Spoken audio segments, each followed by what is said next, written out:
यांचं मिश्रण करून टाकलेलं आहे. हे आपण सतत 10 दिवसांपासून उन्हात ठेवलेलं आहे. यामध्ये PVC पाईप टाकून त्याला आपण झिंक प्लेट व कार्बन रॉड जोडलेला आहे. यामधून आपण 2 वायर्स काढून त्याचं कनेक्शन आपल्या घरामध्ये दिलेलं आहे. आता आपण हा लाईट लावून बघू.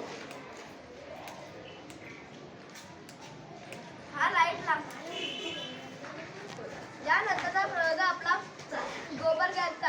यामध्ये आपण NaCl व शेण टाकलेला आहे व हे सुद्धा आपण 10 दिवसांपासून उन्हात ठेवलेलं आहे. याने आपण आग तयार करू शकतो.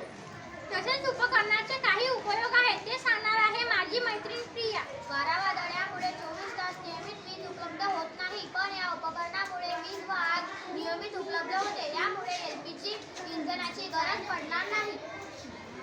वेस्ट मटेरियल म्हणून उरलेल्या शेणापासून काही उपयोग आहेत ते सांगणार आहे वैष्णवी गव्हाडे. आफ्रिका व आशियाई देशांमध्ये शेणापासून चपला तयार करतात. त्या आपल्या शरीरासाठी आरोग्यदायी असतात. गुजरातमधील भुज जिल्ह्यात शेणाची घरे असतात. ती उन्हाळ्यात सुद्धा थंड असतात. त्यांना उष्णरोधक घरे असे म्हणतात.